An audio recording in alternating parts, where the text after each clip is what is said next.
So here we are again, and I think we need to have another awkward conversation. You talked about that dog earlier on. Well, the dog was funny, but it's not the dog.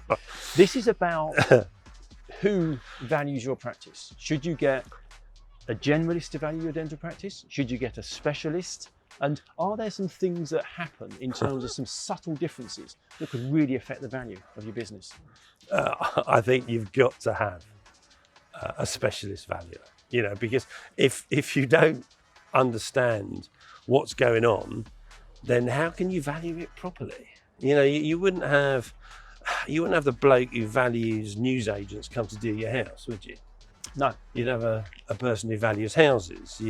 You wouldn't have a person who's never sold a car to come and value the car that you're about to sell. You'd make sure that you had experience and someone who's got real experience, not just purported experience, you know, of thousands of valuations, and someone who's got true market data, not just, you know, well, my mate Steve. I suppose the market data, you're talking about comparable data, yeah, aren't you? You're talking about, you know, a similar practice in a similar location.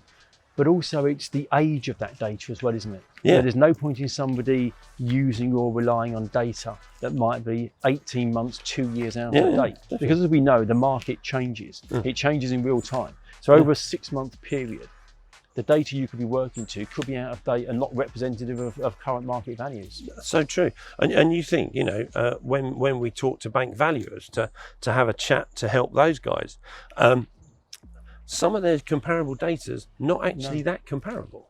No. So so the answer is you've got to have a specialist who understands the subtle nuances of, you know, and simple one, is it a GDS or a PDS contract? Yeah, it'll have a bearing. Yeah. They are very different. Now, unless you know that, the answer is you'll just think it's an NHS contract. And is there also something in there about how it's valued as well? Because obviously there's differences in terms of whether you own the business and work in that business, or whether you acquire a business and have it fully run by associates. I think you know where I'm going with this. Yeah, I think we're on the old chestnut, very appropriate in the forest, of what multiple? Yeah. Is it X or is it Y? And are you comparing like with like? Well, the thing is, it's easy to get seduced by a multiple, but let's look at an example. So let's assume that a practice has a profit of, say, 200,000. So this is as a owner manager. So the you're owner running manager, 200,000. I'm the principal. I work in it and it has a £200,000 profit.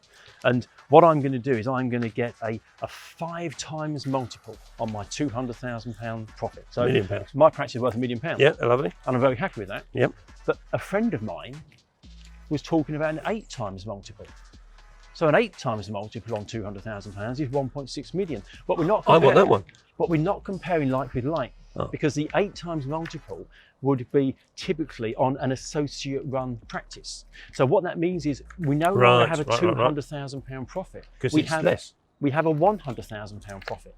So a £100,000 profit with an 8 times multiple. The multiple is higher, but it's only worth £800,000.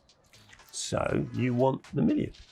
So you actually get more value for your practice on a lower multiple. It almost doesn't make sense, but it's the underlying profit, which is the really important number, applied to the multiple. It's not just about the multiple.